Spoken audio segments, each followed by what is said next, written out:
doesn't matter what you wear. So what you do, doesn't matter what it doesn't matter at all. Oh my God, is it the legend? It is the legend!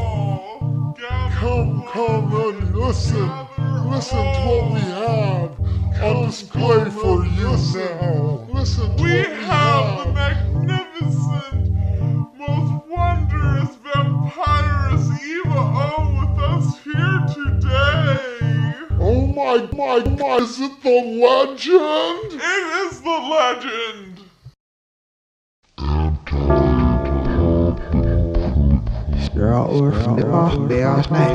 Anti-pop and pro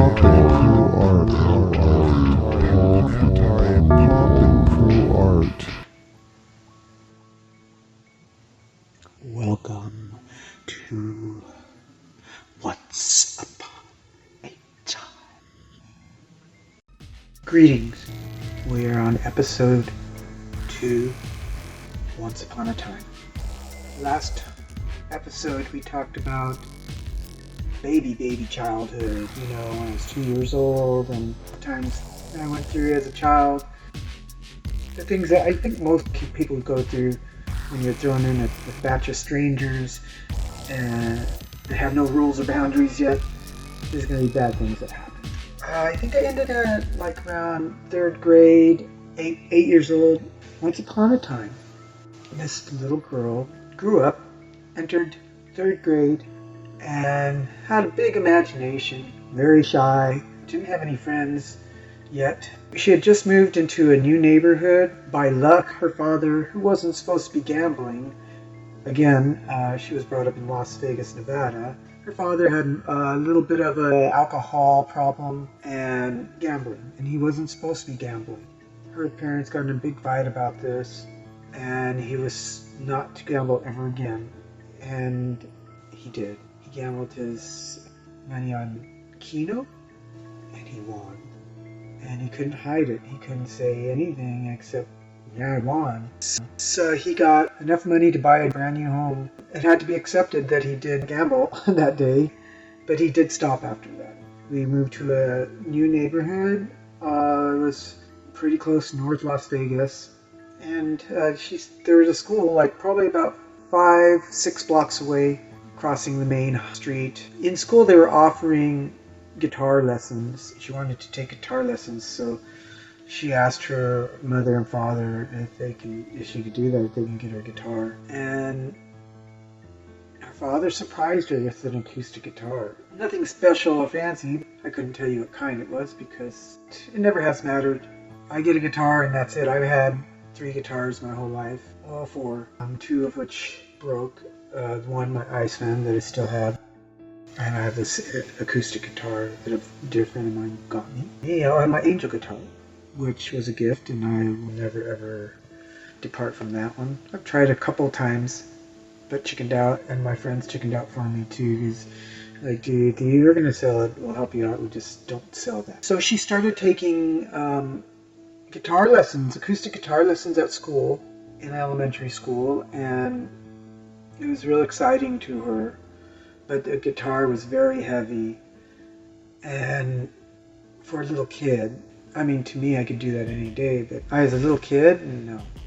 That was really heavy. It'd get real windy, it was hard to carry. So she ended up quitting and not going back to it till later on, until she was in her early teens. Going to this school was really neat because there's a new beginning for her. The same tormentors wouldn't be there, but she got new tormentors. At this school, this is a school where she was so shut down and shut in that she wouldn't talk to anybody, and she wouldn't do any work. She would just put her head down and not talk. And so they called her parents in. They thought maybe she was being abused. It didn't really change anything. She still acted like that. She did horrible in school.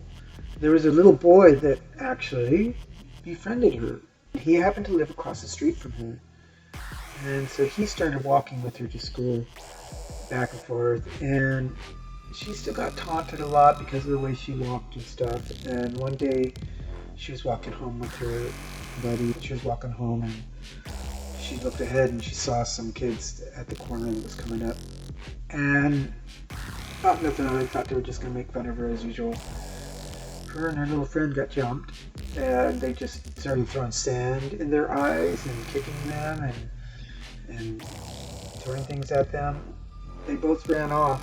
It made her really sad because the one friend she had to fear walking with her because he was going to become a victim of the whole situation too. She just started walking to school by herself and stuff. She did meet a friend. It was funny, this girl had the same birthday as her, and they ended up being really good friends. There's a store, like, it's kind of like what a small scale of Walmart would be. And it's called Wonder World. And we'd go over there and hang out, and these girls are bad girls, and she didn't know nothing about that. But they were stealing, and she didn't know until they were going to come with me to the office, and these girls had stuff on them. So that was the end of her friendship because the family just believed that she was a bad influence on their daughter when she was not even stealing anything. The stuff was all on their daughter. She wasn't able to hang out with that friend anymore. And then she met another friend. She had her as a friend for a long time, and her friend Connie moved away. They had spent a lot of time together, and she was so heartbroken. She didn't know how to handle it. She cried for days on end, and that was it for her friends until she got into around the 6th grade. She started getting into music like most kids around that age, and she would watch In Concert. There was a show called In Concert, Midnight Special, Soul Train. Let's see any other ones. That's it. But they had this one episode that had Cat Stevens on it, and she was so in love with him. And that song Morning Has Broken was on the radio. It was his hit song. She wanted to be just like him, and she wanted to meet him, and she was just so infatuated. She right away picked up her guitar again. The way that I learned was by looking at shows like those shows and watching people's fingers, and wherever their fingers were, I'd put them on those places and try to strum it like that, and then until I got the sound. Then from that, I tried to write a melody or something. After I got that concept of actually watching people's fingers, I would do that also with magazines. And they have pictures of people posing on the stage with their guitars. I would look at the fingers, and exactly what that was, I would do that. That's how I started learning to play. And then I wanted to get an electric guitar, and I asked for an electric guitar, if there's any way I can get an electric guitar. And my mom, my mom and dad are very supportive of me being into music, even though nobody in our household was.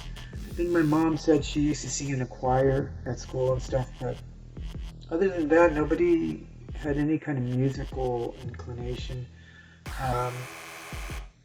I started singing choir when I was in 6th grade too. I was very into that, and I used to write a lot of poems, a lot of words.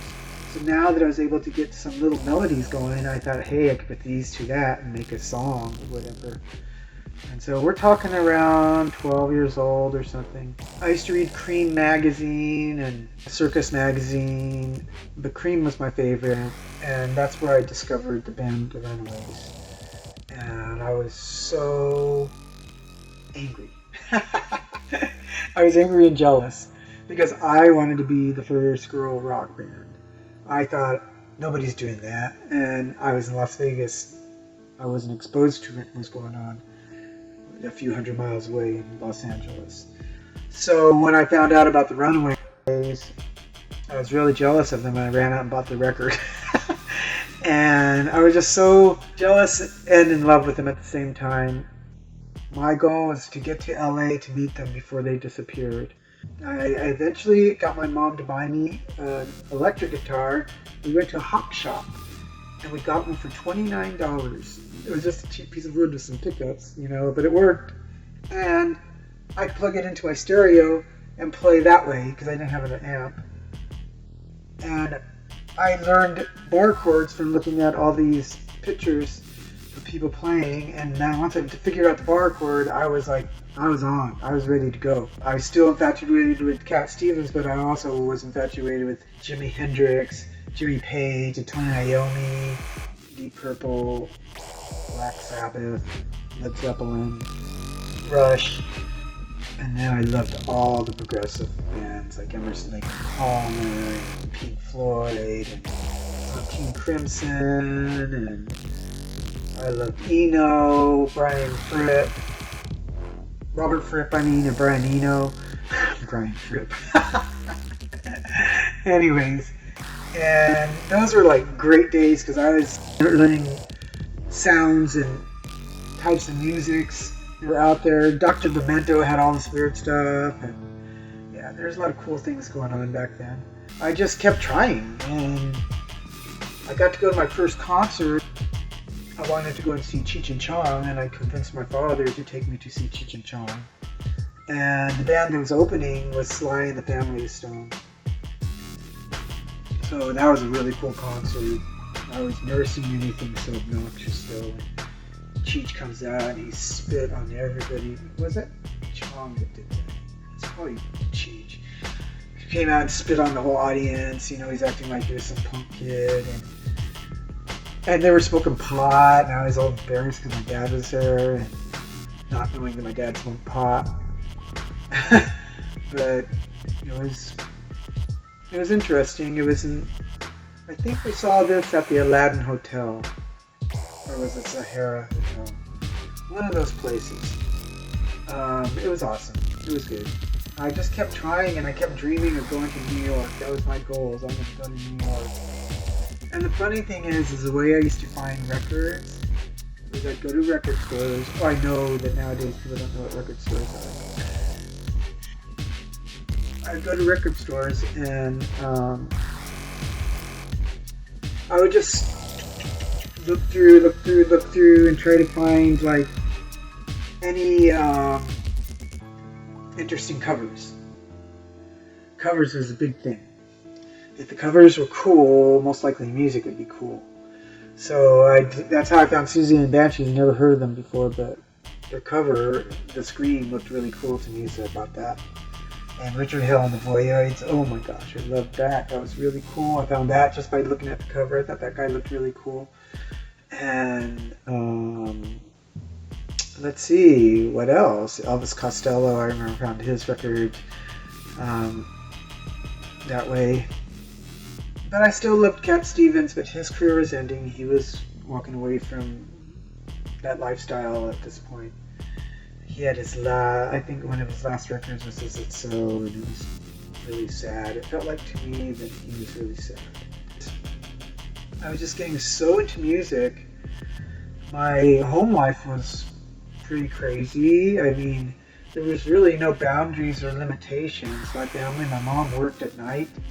My dad worked at the daytime, and my dad spent a lot of time when he was home passed out drunk, and my mom was working and sleeping in the daytime. So we were a wild bunch. We did what we wanted to do, and a lot of crazy, dangerous things happened. And it was in the era when people would hitchhike, and I used to hitchhike all day or walk. Me and my friends, we'd walk all day long looking for parties and hanging out places. And my whole thing was to watch people play guitar. I was like stealth mode, stalking everybody's fingers. I would just like watch them. Couldn't wait to get home to figure it out. Try to do it. Yeah, I had a couple of friends that I really got tight with. They were really cool. We used to hang out. Summertime was the best time, you know, of course, because you weren't going to school. We were just running around Las Vegas, 115 degrees, barefoot. Shorts and a bikini top, trying to find something to do. And yeah, we would have a lot of fun times. My two friends are really cool. We used to swim a lot, trying to have a cute boyfriend. You know, I had a really cute boyfriend. He had long hair down to his butt. Boy, was he cute. He played guitar really good too. Of course, because I'd only go out with people who play guitar so I could learn how to play guitar. Yeah, he was cool. But he tried to correct me a lot because I'm sure he's embarrassed of me because I don't walk all perfect like all these other girls. So he'd always tell me to stand straight because I'd hunch over like, like, stand straight and walk straight. And he'd always be correcting me with the way I walked and stuff. He was older than me. He was in high school and I was like 6th grader. So I'll never forget one day my mom driving me to school and my mom was like, "Oh my gosh, there's 2 girls making out. Oh my gosh, look." And I looked and I was like, "That's my boyfriend." And my boyfriend was making out with some chick and my mom actually snitched him out because she thought it was 2 girls making out. But it was my boyfriend. And I was the kind of girl that never would get jealous. I thought, well, dude, if you're going to be with somebody, you're going to be with somebody, At least be honest. And he couldn't handle the fact that I accepted him cheating on me. He said I didn't love him because I wasn't jealous. So that was the end of that relationship. And I don't know about relationships. I'm not good with that. I had my soulmate. He's gone now. And then I got blessed with 2 men that were really, really understanding about me. But they took their lives, and I don't have no option to go and visit them and talk to them or have them with me anymore.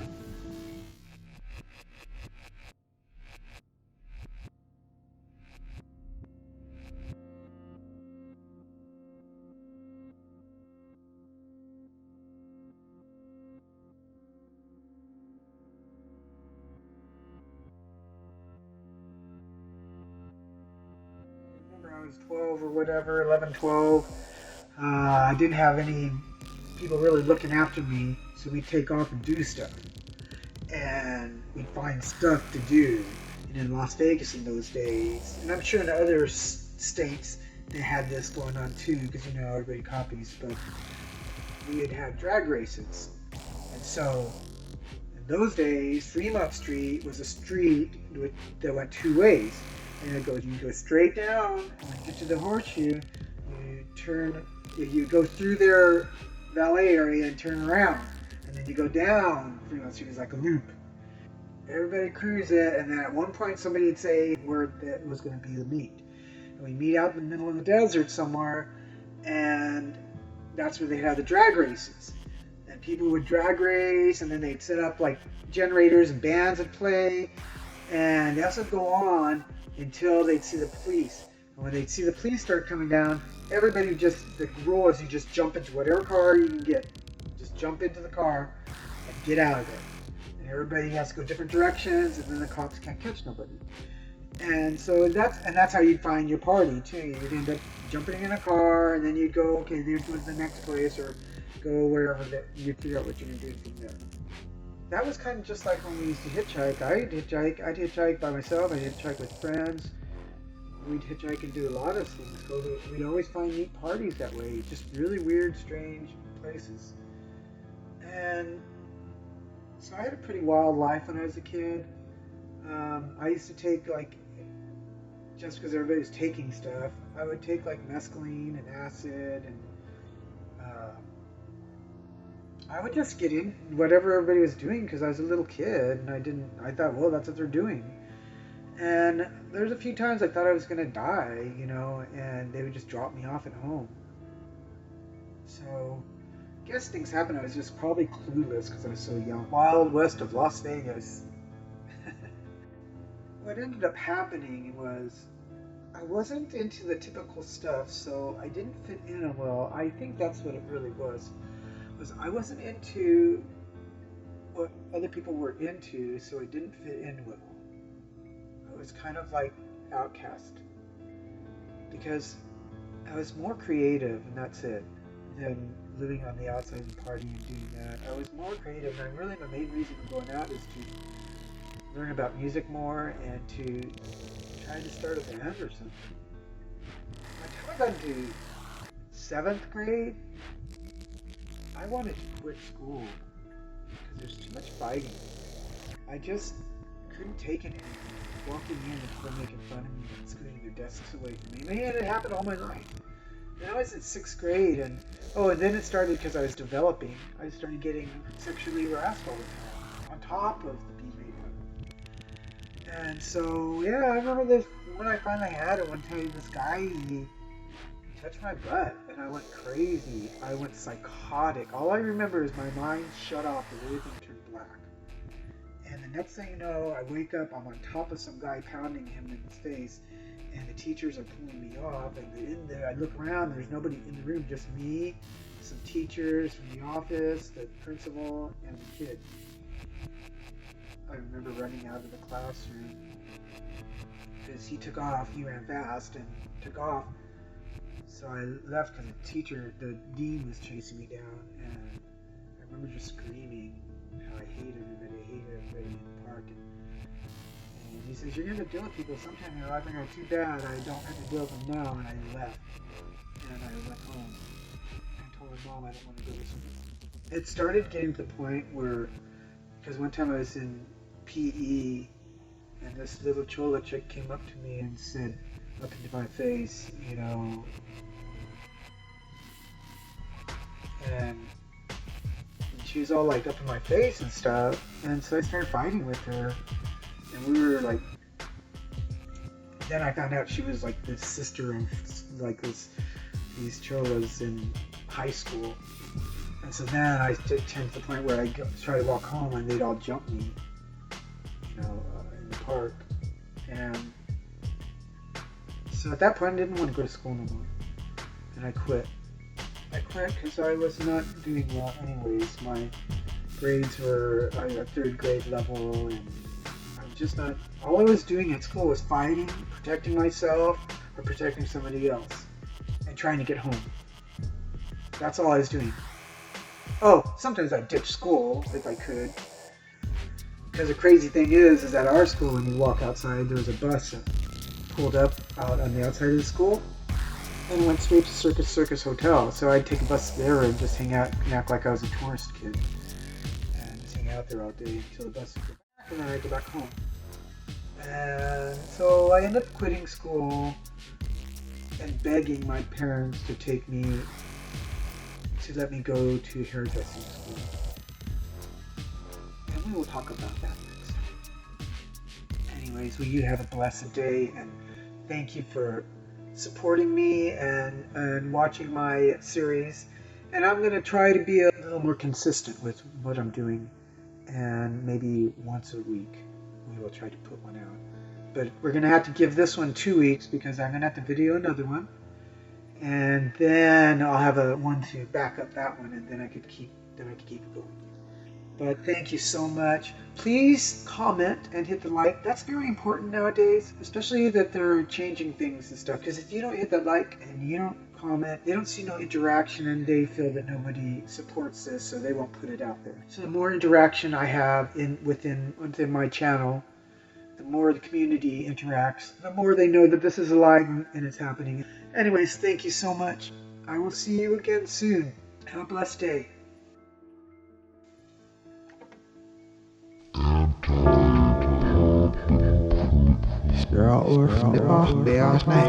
Anti-pop and pro-art. Anti-pop and pro-art.